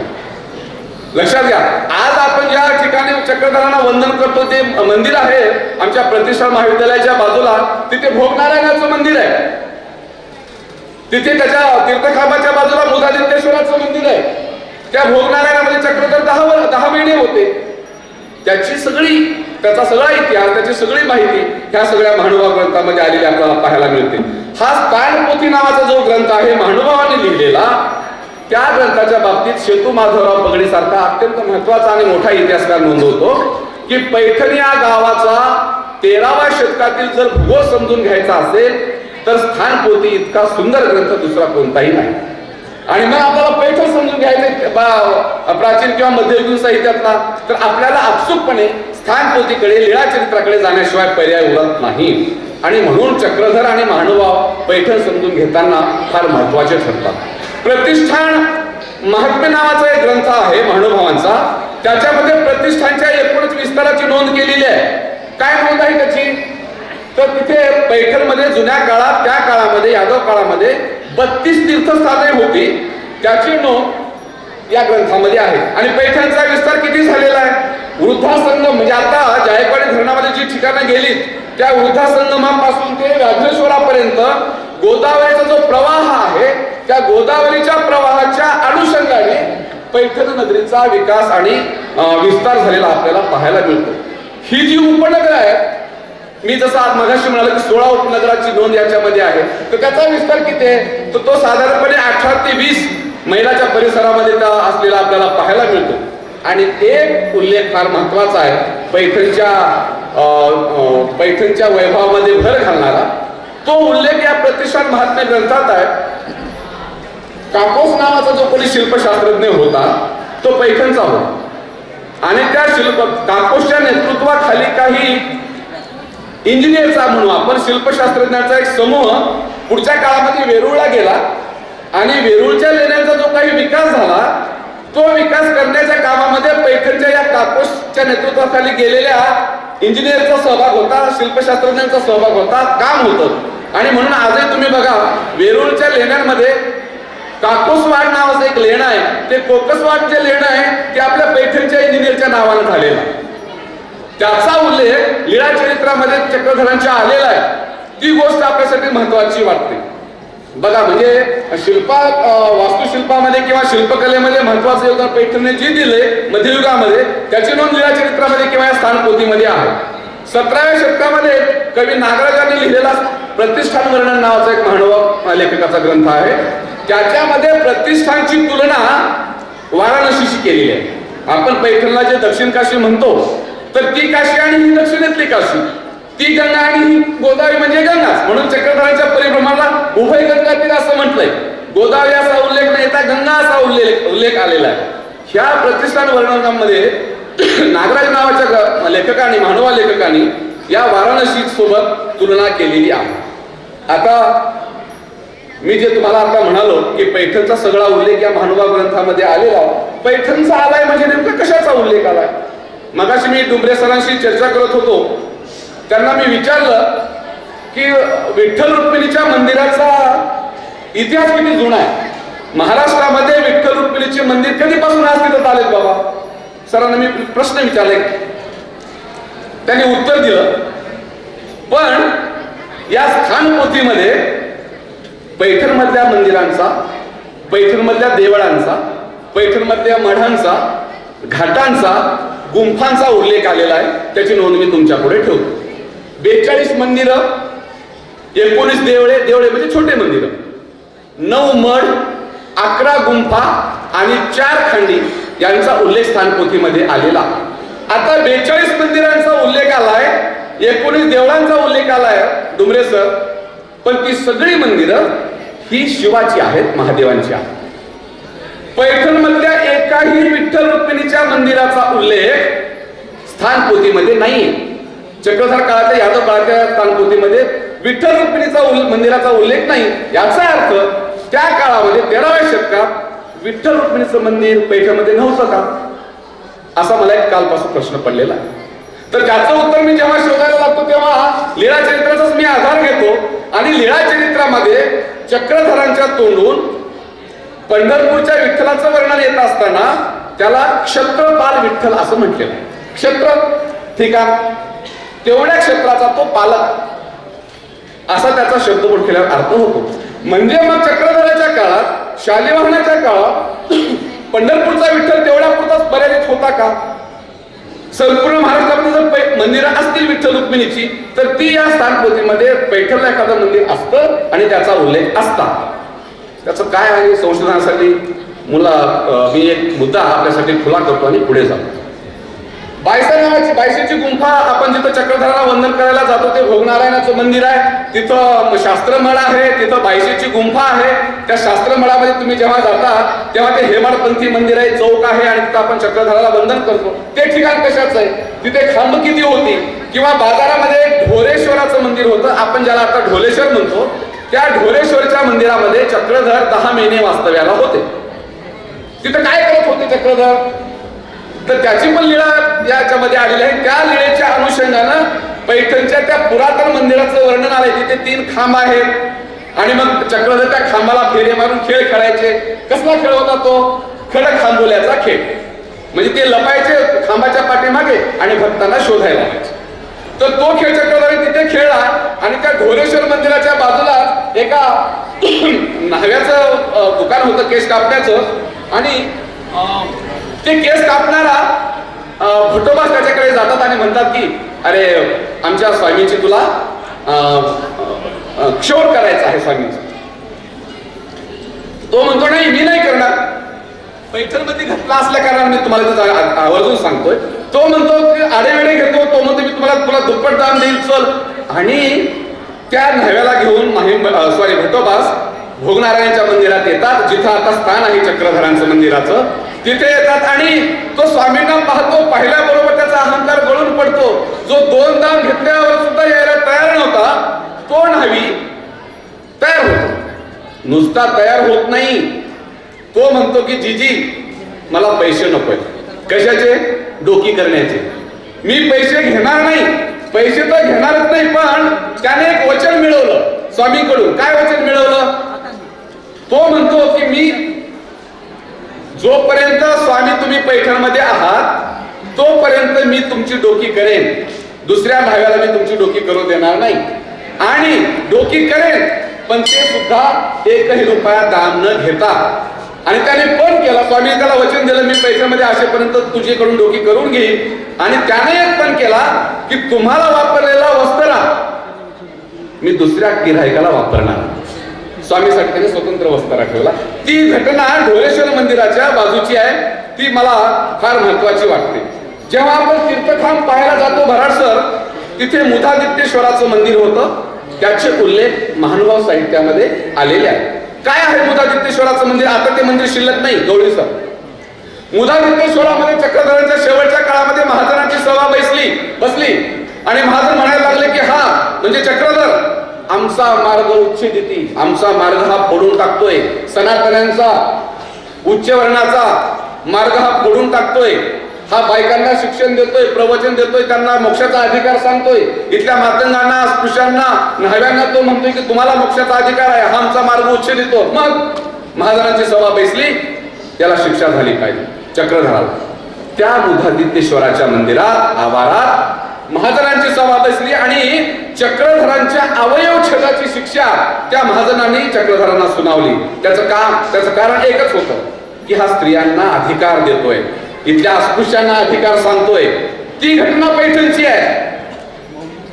लक्षात घ्या, मी जे म्हणालो की जायकवाडीच्या धरणामध्ये अनेक मंदिरं गेलेली आहेत, अनेक चक्रधरांची ठिकाणं गेलेली आहेत. आता आपण भोगनारायणाच्या ठिकाणी जातो ते मंदिर पाहतो, त्याला शास्त्रमळ असं म्हटलंय डोंगरेश्वर. पाषाणाचा शास्त्रमळ आणि काष्टाचा म्हणजे लाकडाचा. तर शास्त्रमळ पाषाणाचा, त्याच्या पुढे शास्त्रमळ काष्टाचा. काष्टाच्या शास्त्रमळामध्ये वेदांताची चर्चा करणारे काही वैदिक संन्यासी बसलेले होते. चक्रधर तिथून जातात. त्यांनी विचारलं चक्रधरांनी की अरे बाबा तुम्ही कशाची चर्चा करताय. ते संन्यासी म्हणाले जीजी आम्ही वेदांताची चर्चा करतो. काय आहे वेदांतात, वेदांतामध्ये आत्म्याचं स्वरूप सांगितलं. आत्मा म्हणजे काय, आत्मा कसा असतो. चक्रधर म्हणाले मग आत्मा म्हणजे काय सांगा.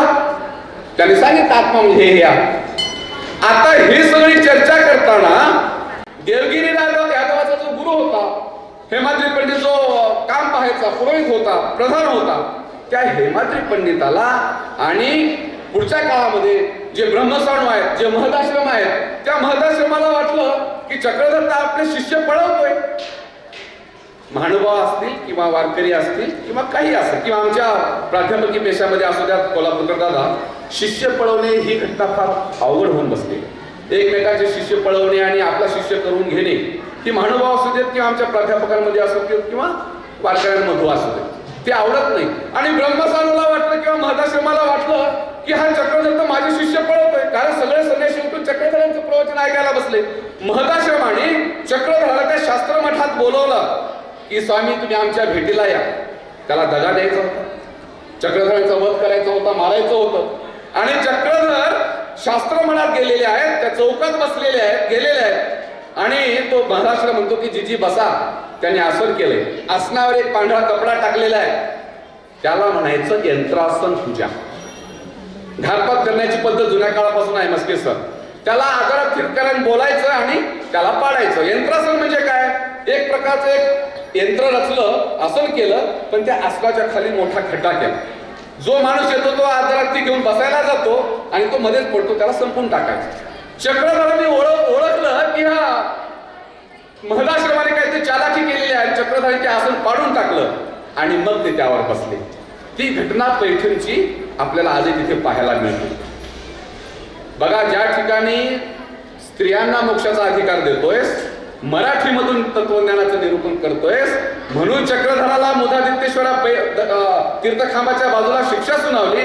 त्याच्या अगदी हकेच्या अंतरावर पुढे 50 वर्षानंतर माऊली जातात आणि रेड्यामुखी बेत बोलवल्याची घटना नागघाटावर घडते. हे अंतर फार कमी आहे कोल्हापूरकर दादा, फार कमी अंतर. मला असं स्वतःला वाटत राहतं की चक्रधर आणि ज्ञानेश्वराचा काही एक संबंध असला पाहिजे. ते महानुभावाला किती पटेल मला माहिती नाही, वारकऱ्याला किती पटेल मला माहिती नाही, पण हा आंतरिक संबंध असायला पाहिजे. ज्ञानेश्वर माऊली भोगावती घाटावर जातात आणि 2 प्रवचनं देतात. जिथे चक्रधराने पंथाची स्थापना केली, जिथं चक्रधरांचा आवेशोध सांगितला, त्याच्या बाजूला ज्ञानेश्वर माऊली रेड्याच्या मुखी वेद बोलवतात. याचा अर्थ ही सगळी संस्कृती बहुजनभिमुख करायची असेल तर ह्या महापुरुषांचं योगदान हे पैठणमधून सुरू होतं. ही गोष्ट आपण लक्षात घेतली पाहिजे. एक शेवटचा मुद्दा मांडतो आणि थांबतो, माझा वेळ संपत आलाय. संपला शेवटचा एक. मला सगळा प्रश्न पडतो की 2.25 वर्ष चक्रधर पैठणमध्ये राहिले, 4 वेळेला आले, 2 दिवाळ्या केल्या आणि पैठणला महानुभाव पंथाची स्थापना केली. असं करण्यामागे पैठणमध्ये विशेष काय होतं? चक्रधर पैठणलाच का आले? पैठणला स्थापना का केली? याचं कारण काय? हा एक मुद्दा आपल्या पुढे मांडतो आणि एका मिनिटात थांबतो. जेव्हा ते बोनेबाईसा सोबत त्र्यंबकला जाण्यासाठी येतात, कुंभमेळ्यासाठी, पण ते जात नाहीत. ते म्हणतात आता हे येथीची होई जे, मी आता इथलाच होतो आणि इथेच राहतो. पैठण ही दक्षिण काशी, पैठण हे न्यायाचं केंद्र, धर्मपीठ, पण तिथे न्याय मिळत होता का यादव काळात? हा माझा प्रश्न. जिथे न्याय मिळत नव्हता, जिथे स्त्रियांना बोलण्याचा अधिकार नव्हता, बहुजनांना वाचण्याचा अधिकार नव्हता, अस्पृश्यांना कसलाच अधिकार नव्हता, तिथे चक्रधर म्हणतात की माझ्या कामाचं मूळ इथे आहे. या महानुभाव ग्रंथामध्ये उल्लेख असा आहे की पैठणचे जीव हे अधिकारी जीव आहे, म्हणून मी इथे आलो.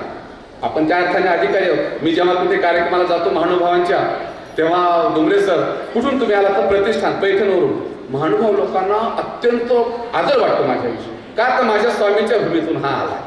आणि माझ्या कॉलेजचं नाव जेव्हा मी प्रतिष्ठान सांगतो तेव्हा त्यांना आनंद वाटतो, कारण त्यांच्या नामस्मरणात प्रतिष्ठानी आहे. आता संतोष तांबे सर कधी कधी माझ्यावर ऑब्जेक्शन घेतात, काही मित्र आमचे घेतात, हंसराज जाधव पैठण तुम्ही असं का लिहिता? तुम्ही तर आता पैठणला नाही, तुम्ही गेले म्हणजे औरंगाबादला, आता कसं काय पैठण लिहिता? पण मला सांगायला आवडेल, मी 8 वर्ष पैठणमध्ये होतो, आता संभाजीनगरला गेलो. पण आमचा पूर्वज सांगतो, चक्रधर फक्त 2.25 वर्षच राहिले, त्यांनी त्यांच्या आयुष्याला प्रतिष्ठानचं नाव लावून घेतलंय. मी तर 8 वर्ष राहिलो राजू. मला अधिकार आहे पैठणचा आहे म्हणण्याचा, हो की नाही? तर मी सांगत असं होतो की हा अधिकारी असणाऱ्या जीवाला कोणीतरी अधिकार नाकारलाय. इथल्या वैदिक व्यवस्थेने अधिकार नाकारलाय, इथल्या सनातनी परंपरेला अधिकार नाकारलाय, स्त्रियांना बहुजनांना तो अधिकार देण्यासाठी मी आलोय. म्हणून माझं पैठण मूळ आहे, म्हणून चक्रधर पैठणला आले असावेत. ही गोष्ट फार महत्वाची आहे. ज्या जायकाळी धरणामध्ये जोगेश्वरी नावाचं ठिकाण होतं, ते ठिकाण आता बुडालं. तिथं जोगेश्वरीचं मंदिर होतं. 3 मातंग तरुण आहेत, जोगेश्वरीच्या मंदिरापासून रोज पुढे जातात. जे जोहार म्हणतात देवीला आणि पुढे निघून जातात. त्यांना कधी मंदिरात जाऊन दर्शन घेण्याची परवानगी इथल्या व्यवस्थेने दिलेली नव्हती, धर्मसत्तेने दिलेली नव्हती. पण चक्रधर जेव्हा जोगेश्वरीच्या मंदिरात बसतात, त्या जोगेश्वरी मंदिराचं वर्णन आलेलं आहे. एक दिवस त्या 3 तरुणातला एक मातंग तरुण म्हणतो की मी आज देवाचं दर्शन घेतल्याशिवाय इथून पुढे जाणार नाही. 2 मातंग म्हणतात अरे एवढा आहेस का, इथली व्यवस्था तुला ठोकून काढील, मारून टाकील. पण तो म्हणतो नाही, मी बंड करेन, क्रांती करेन. आता हे बंड मध्ये बसलेल्या देवामुळे कदाचित त्याला सुचला असेल असं आपल्याला म्हणायला पाहिजे. तो चक्रधराकडे जा, तो सांगतो बाईसेला की बाई मला सांगा जिजीचं दर्शन घ्यायचं आहे. मध्ये मात्र स्वामींच्या पुढं महाजन बसले उच्च वर्णातले निरूपण ऐकायला. चक्रधराने हळूच बाहेर आले. त्याला म्हणतात बाई त्याला मध्ये बोलू नका, हे लोक मारतील, मी बाहेर जातो. भक्त देवळात देवासाठी जातात, पण मला स्वतःला असं वाटतं की भक्तासाठी देवळाच्या बाहेर येणारा हा पहिला महापुरुष आहे चक्रधर. आणि तो बाहेर येतो आणि त्याला म्हणतो की काही त्रास, तो दर्शन घेतो. स्वामीने त्याला लाडू दिलाय, तो लाडू घेत नाहीये. तो म्हणतो की जीजी मी प्रसादवादी नाहीये, मी दर्शनवादी आहे. मला तुमच्याकडून प्रसाद नकोय, मला तुमचं दर्शन हवंय. आणि तो लाडू तो चक्रधरांच्या पायावर ठेवतो, जोहार करतो आणि निघून जातो. पण चक्रधराने केलेली जी घटना महत्वाची आहे पैठण परिसरातली, चक्रधर तो लाडू उचलतात, तो लाडू घेतात आणि मध्ये जातात आणि तो लाडू बसलेल्या महाजनांना देतात. बघा इथल्या व्यवस्थेने कायमपणे अस्पृश्यांना तुम्ही पायातून निर्माण झालेले आहात असं सांगितलंय हजारो वर्ष. चक्रधराने सांगितलं की ज्या व्यवस्थेने तुम्हाला पायातून निर्माण झाला असं सांगितलं, त्याच पायावरचा लाडू, त्याच पायावरच्या माणसाच्या हातचा लाडू मी मुखातून निर्माण झालोय असं वारंवार सांगणाऱ्या ब्राह्मणाच्या तोंडात घालतोय. ही क्रांती पैठणच्या परिसरातली आहे. महानुभाव साहित्यामध्ये पैठण आणि प्रतिष्ठान ओतप्रोत भरलेला आहे. आपण कितीही तास बोललो तरी पैठणचं महात्म्य, पैठणचं वर्णन महानुभाव साहित्यात संपणार नाही. मी थोडा जास्त वेळ घेतला त्याबद्दल दिलगिरी व्यक्त करतो आणि आपली सर्वांची आभार व्यक्त करून थांबतो. धन्यवाद. जय हिंद. आणि विवेचन केलं त्याबद्दल धन्यवाद. त्यानंतर अध्यक्षीय समारोपासाठी मी आदरणीय डॉक्टर राम रवणेकर यांना आमंत्रित करतोय की त्यांनी आजच्या या प्राचीन व मध्य समारोप करावा. या परिसंवादामध्ये सहभागी श्रीयुत राधाकृष्ण अकोलकर सर, श्रीयुत Jaywant Patil sir, Hansraj Jadhav sir, Chandrakant Karad sir, Uday Sulakhe sir, समोर अनेक महान माणसं बसलेले आहेत. मी नामोल्लेख यासाठी टाळतो की काहींचा नामोल्लेख केला आणि काही जर राहिले तर ते आपलेच आहेत, त्यामुळे नाराजी नको. समोर बसलेले सर्व बंधू भगिनी आणि विद्यार्थी मित्र हो, तर मी कसलीही पुनरुक्ती होऊ न देता या विषयाबद्दल काही वेगळं मांडता येईल का एवढाच भाग मांडण्याचा प्रयत्न करतो. आपण क्रमाने जाऊया. माझा जो शोध निबंध आहे तो नाथ महाराजांच्या भारुडावर आहे आणि तो तांबे सरांना पोचलेला आहे. तर त्याच्यावर बोलण्यासाठी आता आपल्याकडे वेळ नाही, पण जे वक्ते बोललेले आहेत त्याच्यावर काही वेगळी मांडणी करता येईल का, त्याला परिशिष्ट जोडता येईल का, एवढाच विचार करू. आणि जर तुमची मनस्थिती राहिलीच तर भारुडावर 1-2 मिनिटं बोलू आणि नंतर थांबू. तर राधाकृष्ण अकोलकर सर जे होते, ज्यांनी हजारो कीर्तनं प्रवचनं केलेली आहे. वय जरी कमी असलं तरी अत्यंत चिंतक व्यक्तिमत्व आहे असं जर मी विधान केलं तर ते चुकीचं ठरणार नाही. फार छान मांडणी त्यांनी केली. सगळ्यात महत्त्वाचं काय आहे जाधव सर, महाराष्ट्रातले काय भारतातले, जसे उत्तर भारतीय लोक असं म्हणतात की आमची देवभूमी आहे, त्यांना त्याचा सार्थ अभिमान आहे की भारतातल्या देवांनी किंवा जगातल्या देवांनी जन्म कुठं घेतला तर आमच्या भूमीत घेतला, म्हणून ते स्वतःच्या भूमीला देवभूमी म्हणतात. आणि महाराष्ट्रासाठी अभिमानाची स्वाभिमानाची गोष्ट कोणती असेल तर ही संत भूमी आहे. आणि त्यातल्या त्यात ही गंगा काठ ही आधी पुण्यवंत लोकांची भूमी आहे. आम्ही कुसळीवर आहोत. कुसळीचं रवणापारडामध्ये कुसळीचा भाग आहे, तो ड्राय एरिया ज्याला आपण म्हणतो. तुकोबारायांचे किती सुंदर प्रमाण आहे. पवित्र ते कुळ पावन तो देश, जेथे हरीचे दास जन्म घेती. पुरी सर सकाळच्या सत्रामध्ये दादांनी मुद्दाम बोलावले. आमच्याकडे एक संन्यासी गृहस्थ आहेत अंकुश महाराज पुरी, ते जाणीवपूर्वक आले होते. मी म्हटलं तुकोबारायांचे जे वंशज आहेत ते येत आहेत आणि मोठे अभ्यासक बडवे सर येत आहेत, तुम्ही चला. आणलं मी त्यांना. ते आम्हाला वर्गात शिकवताना म्हणायचे की तुकोबारायांचं हे जे प्रमाण आहे ते आता बदललं ना, आता असं म्हणावं लागेल की जे ते हरळीचे दास जन्म घेते. असं भारतीय माणसं जगायला लागले. खंत व्यक्त करायचे ते की जेव्हा पाश्चात्य लोकांना वस्त्र परिधान करण्याचं देखील ज्ञान नव्हतं, तेव्हा इथे नालंदा तक्षशिला विद्यापीठ होती. एवढा महान हे राष्ट्र, ज्ञानाची एक उज्ज्वल परंपरा घेऊन आपण चालत आलेली माणसं आज भारतातल्या जगातल्या पहिल्या 100 विद्यापीठामध्ये आमचं एकही विद्यापीठ नाही. वाईट वाटत नाही आपल्याला. म्हणजे शिक्षक म्हणून मला वाईट वाटलं पाहिजे, माझ्या विद्यार्थ्याला वाईट वाटलं पाहिजे, पालक म्हणून समाजाला पण वाईट वाटलं पाहिजे दादा, पण आपल्याला काहीच वाटत नाही. संवेदनशीलता कमी होते आहे हे कटू असलं तरी ते सत्य आहे आणि ते आपण आत्मटीका करून ते स्वीकारलं पाहिजे. आत्मटीका पण करता आली पाहिजे. मी किती नालायक आहे हे पण मला कळालं पाहिजे, तरच मग या संमेलनाला अर्थ आहे. म्हणजे विकार नष्ट व्हावेत आणि विवेक जागा व्हावा यासाठी तर हे संमेलन आहे ना. आणि म्हणून राधाकृष्ण अकोलकर सरांची जी मांडणी होती ती मांडणीच अशी होती की काम जिंकला की पुढचे सगळे विकार जिंकता येतात. कारण आपल्या परंपरेने, आपल्या चिंतकांनी, आपल्या पूर्वजांनी त्याचा क्रम करून दिलेला आहे षडविकारांचा, की काम, क्रोध, लोभ, मोह आणि मद आणि मत्सर हे 6. पहिले 3 जे आहेत, आता कीर्तनकार समोर बसलेले आहेत गवळी सर वगैरे, त्यांना माहिती आहे. हे पहिले 3 जे आहे त्याला दोषत्रयी म्हटलेलं आहे. कारण त्या तिघांच्याच भरोश्यावर ते पुढचे 3 आक्रमक होतात. आधीचे जिंकणं फार महत्वाचं आहे आणि त्यातल्या त्यात क्रमांक 1चा जो काम आहे तो जिंकला पाहिजे, अशा पद्धतीची मांडणी ही अकोलकर सरांनी केलेली होती. आणि त्यांनी एक मुद्दा फार छान मांडला की इथल्या साधू संतांनी एक भूमी तयार केली, मनोभूमी ज्याला आपण म्हणूया. माणसे तयार केली, माणसांचे मन तयार केली, ती मन सशक्त केली. आणि म्हणून पुढे शिवाजी महाराज जेव्हा आव्हान करतायत की आपल्याला सगळ्या जाती धर्माचं एक समानतेचं राज्य निर्माण करायचं आहे आणि त्यासाठी तरुणांची फळी ही मनाची प्रगती झालेली असल्यामुळे ते साधू संतांचं काम होतं. आणि म्हणून ती सगळी तरुण मंडळी शिवरायांच्या मागे उभी राहिली.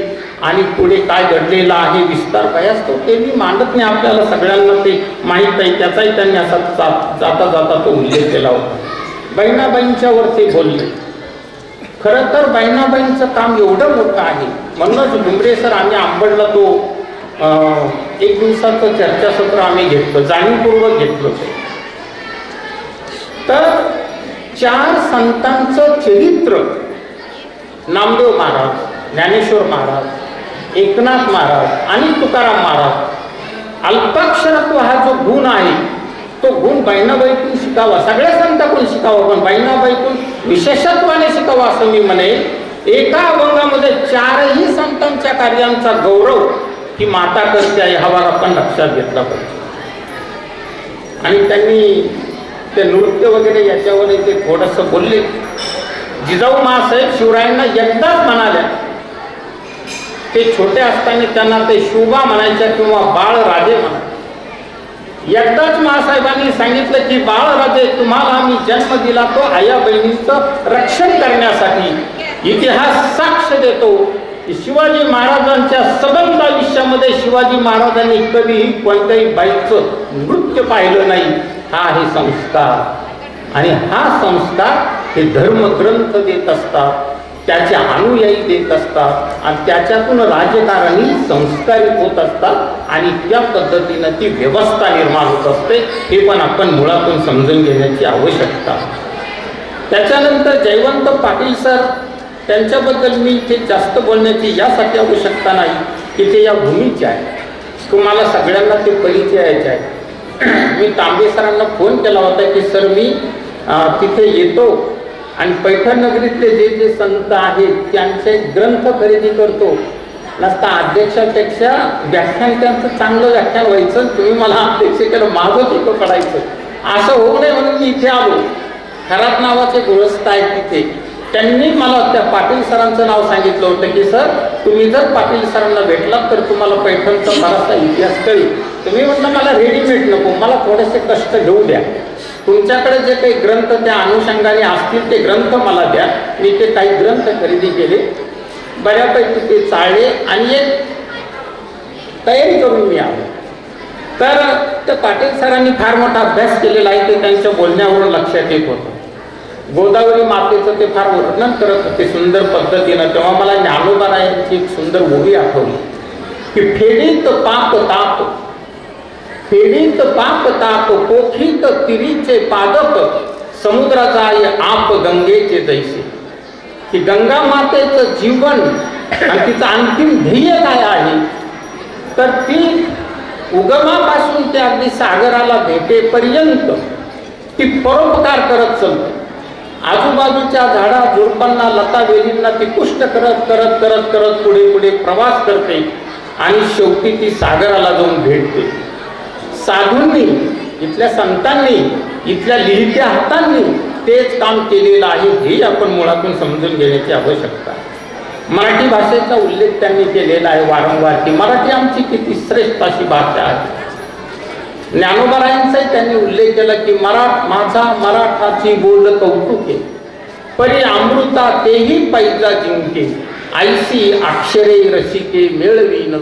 किंवा तुकोबारांचे प्रसिद्ध अभंग आपल्या सगळ्यांना तो माहीत आहे की आम्हा घरी धन शब्दांचीच रत्ने, शब्दांचीच शस्त्रे यत्ने करू, शब्देची आमूच्या जीवाचे जीवन, शब्दे वाटू धन जन लोका, तुका म्हणे पहा शब्दाची हा देव, शब्देची गौरव पूजा करू. मला नाही वाटत की कुठल्या भाषेमध्ये या पद्धतीनं शब्दांचं महत्त्व सांगितलेलं असेल. आता आपण जाधव सर कोणत्याही भाषेचा तिरस्कार करण्याची काहीही आवश्यकता नाही. जाधव सर गमतीनं बोलले बराच सर की आम्ही आता विद्यार्थी पळवतो, तर त्याच्यासाठी तुम्हाला त्यांच्याशी थोडीशी चर्चा करावी लागेल. NAP जे आलेलं आहे आमच्याकडं नवीन अभ्यासक्रम राष्ट्रीय पातळीवर, त्याला कला वाणिज्य विज्ञान कुठल्याही शाखेतले विषय घेता येतात. आता त्याला असं म्हणून नाही चालत बराच सर की मी फार ग्रेट आहे, माझा विषय घेतो, वर्गात बसतो आणि पाहतो हा मास्तर कसा शिकवतो. चांगला शिकवित नसेल तर तुम्ही त्याला जेवू घाला, त्याला ड्रेस घ्या, ते घेत नाही तुमच्याकडे. ज्याच्याकडे म्हणजे स्पर्धा आहे, तळेगावकर मॅडम प्रचंड स्पर्धा, तास काढतात मुलं आणि हा टीचर चांगला आहे, तो तर येतोच येतो, 4 लोकांना सांगतो हा बरोबर का मास्तर. आता आवाजावर पुढे बोलतात ते आपल्या. काळ बदलला, क्वालिटी मेंटेन करणं फार गरजेचं झालेलं आहे. आणि मी मग असं सांगतो आमच्या मराठीचं, कारण आमच्याकडे MA मराठी आहे, एकदा विद्यार्थी होत नाही, आम्हाला तिकडे घ्यावा लागतो.